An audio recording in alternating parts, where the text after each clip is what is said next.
అందరికీ నమస్కారం. తెలుగు కథామాలకు స్వాగతం. ప్రయాగ రామకృష్ణ గారి భారతంలో చిన్న కథలు చదువుకుంటున్నాము. ఈరోజు కథ గాంధారి శాపం. కురుపాండవ యుద్ధంలో ధృతరాష్ట్ర పుత్రులందరూ హతమయ్యారు. ఐశ్వర్యం పోయింది. బంధువులంతా నాశనమయ్యారు. ఇంత దారుణం జరిగినా చావు రాలేదు నాకు అని వాపోయాడు గుడ్డిరాజు. వ్యాసమహాముని ధృతరాష్ట్రుని ఓదారుస్తూ, నాయనా, నీకు ధర్మం తెలుసును, అందుకే నేను నీకు ధైర్యం చెప్పడానికి వచ్చాను. ఎవరి ప్రాణాలు శాశ్వతం కాదు. ఈ సత్యాన్ని మనసుకు బాగా పట్టించుకున్నావంటే ఇక నీకే దుఃఖం ఉండదు. ఇప్పుడు విచారిస్తున్నావు కానీ జూదం నాడు విదురుడు ఎంత చెప్పినా విన్నావా? దైవకృత్యాన్ని మనుషులు తప్పించగలరా అన్నాడు.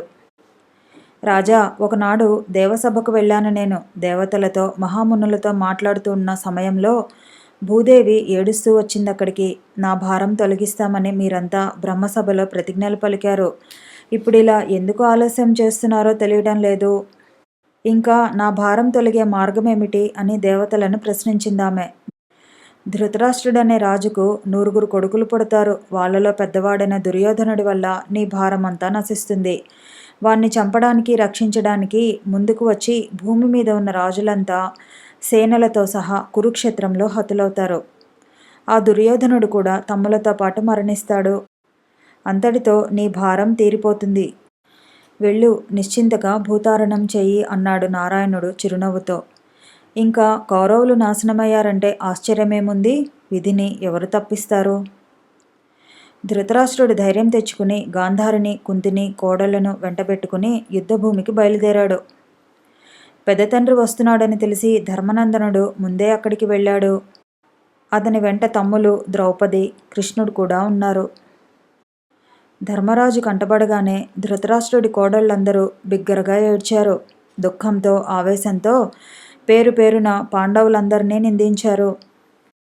కళ్ళనీళ్లు కారుస్తూ మౌనంగా తల వంచుకున్నాడు ధర్మరాజు. ఒక్క మాట కూడా మాట్లాడలేదు. వెళ్ళి ధృతరాష్ట్రుని పాదాలకు నమస్కరించాడు.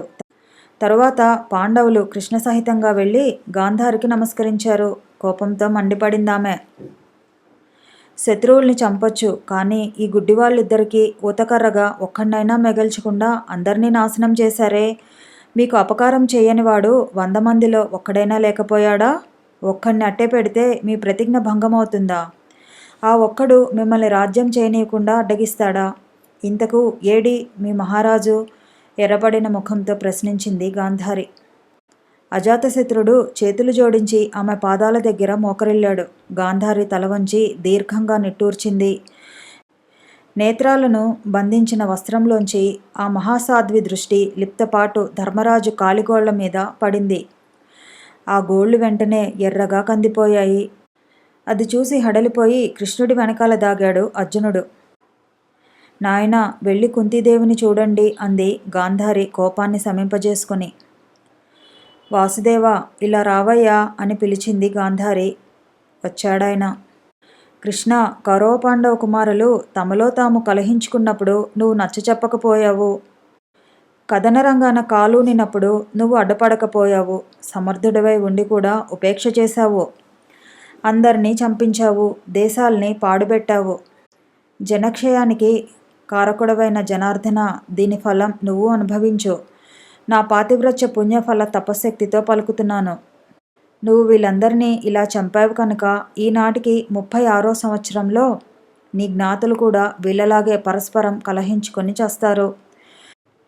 అదే సమయాన నువ్వు దిక్కులేక నీచపు చావు చస్తావు.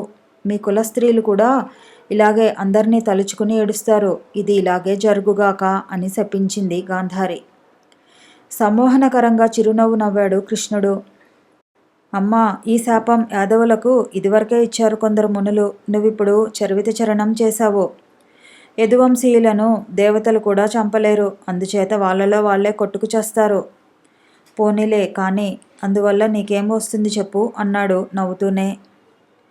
పుత్రశోకంతో పరితపిస్తూ అవధులెరగని ఆక్రోశంలో అచ్యుతిని శపించిన గాంధారి జవాబు చెప్పలేక మౌనం వహించింది.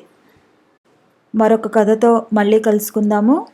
ఈ వీడియో నచ్చితే లైక్ చేయండి, షేర్ చేయండి, కామెంట్ చేయండి, ఛానల్ని సబ్స్క్రైబ్ చేయండి.